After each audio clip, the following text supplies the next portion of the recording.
A shortage of dumb people doing really stupid things. Welcome to another edition of Idiotology with Lynch and Taco. 1011 WJRR. Bunch of frickin' idiots. Says right here, this hour of the show is brought to you by JRR's Tuesday Ticket Takeover. You know what? You're right.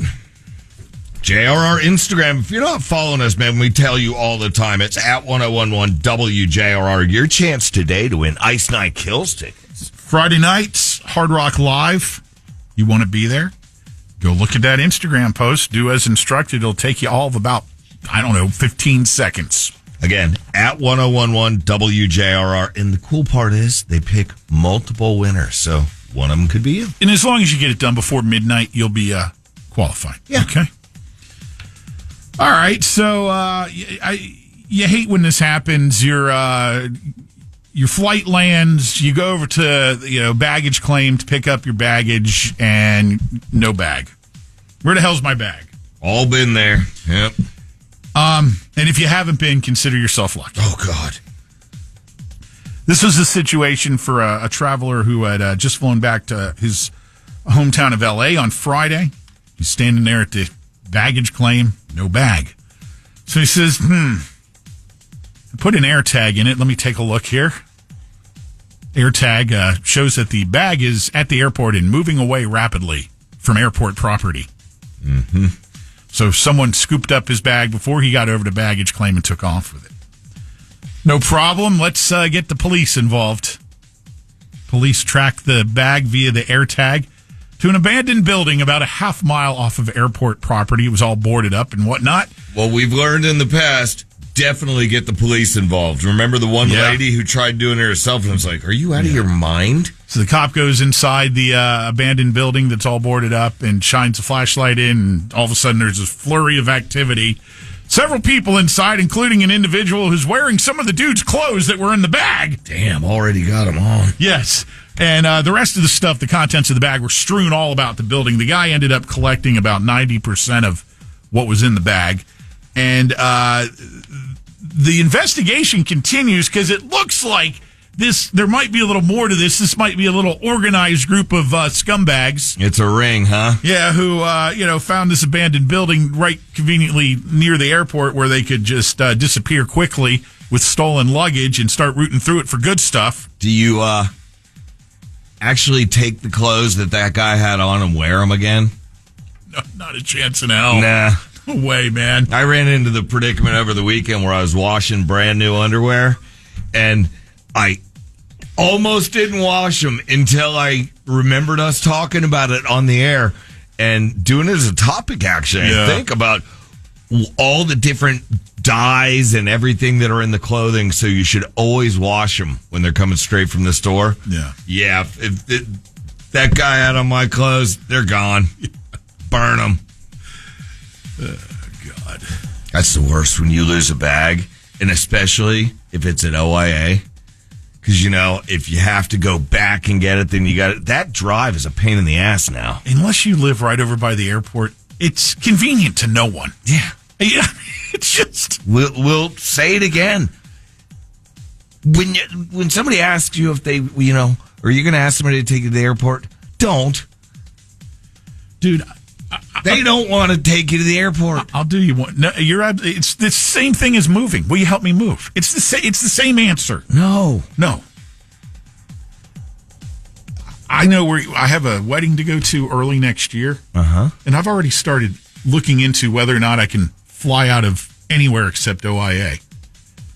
Not looking like it. In fact, nothing out of Sanford to where I need to get, but out of Daytona. Oh. Which... That's a great place. Where I live, I bet you I could leave the house, get to that Daytona airport, through and on the flight in the time it would take me just to drive to OIA. Yeah. I would definitely fly out of there. If you have a high-profile job, it's probably generally not a good idea to get caught stealing your neighbor's Rolex and then pawning it at a local pawn shop. Is this the reporter? Yeah, 29-year-old Michael Hudak. From Miami-Dade County via Fort Myers, he's now a suspended reporter for the ABC affiliate in South Florida, in Miami, WSVN. Hey, Hodak, you ain't going back. By the way, I'd like to point out that I'm pulling this story from the Orlando ABC affiliate, WFTV. Reporting on your own. Hey, there's in every job there's a bad apple, and Michael happens to be. Didn't he have the neighbor's key or something like that? The neighbor was traveling abroad, and I guess he had access to the house and snatched the Rolex and took it over to the pawn shop. They gave him $7,000 for it at the pawn shop. Nice Rolex. Pawn shop will pay out like that? I mean, if it's a good enough Rolex, you said it was what? And a shady enough pawn shop. You said a $16,000. Yeah. Hey, wait, aren't you that news reporter? Think if he had the balls to wear it on his arm in his next report. Oh, and the neighbor's fuming. Hi, I'm Michael, coming at you live. God, the dumbass.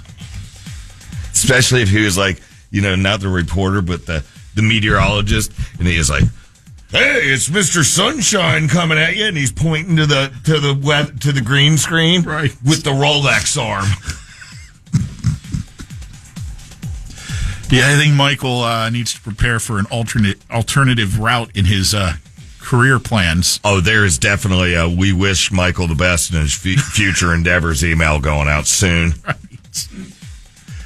And then finally, there's this. They don't send those anymore here, do they? Yeah, come to think of it. They don't. They used to. A little behind the scenes. They just disappear you. We always just disappear you. Every time somebody was let go, you'd see, yes, Taco Bob has parted from the company. We wish him the best in his future endeavors. And immediately the whispering starts. Hey, what did so-and-so do? The last one would have been a great one to explain. All right, let's move on. Hershey, PA. Hersheypark. It's a cool amusement park. As they're winding down towards the end of their season there, its park was packed over the weekend, and a young boy goes missing on Saturday. He's in the vat, isn't he? No, it's over at the chocolate factory. This is in the theme park. No, he was spotted 20 feet up in the air. Oh, no. On an elevated portion of the monorail track.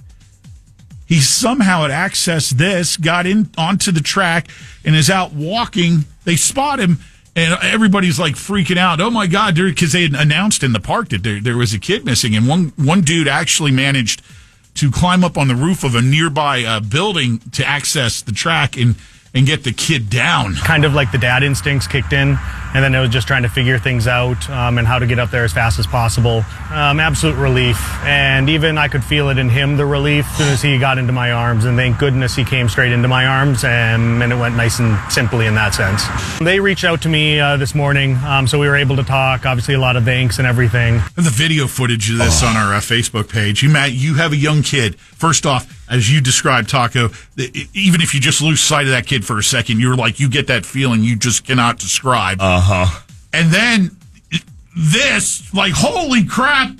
Oh, man, and I'm afraid of heights. Come on. Hey, buddy,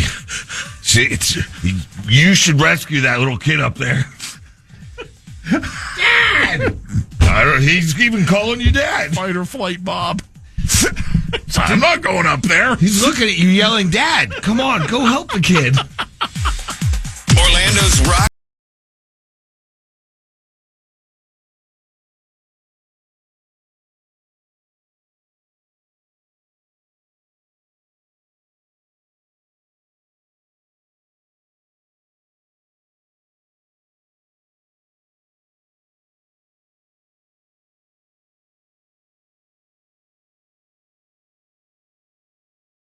.1011 WJRR.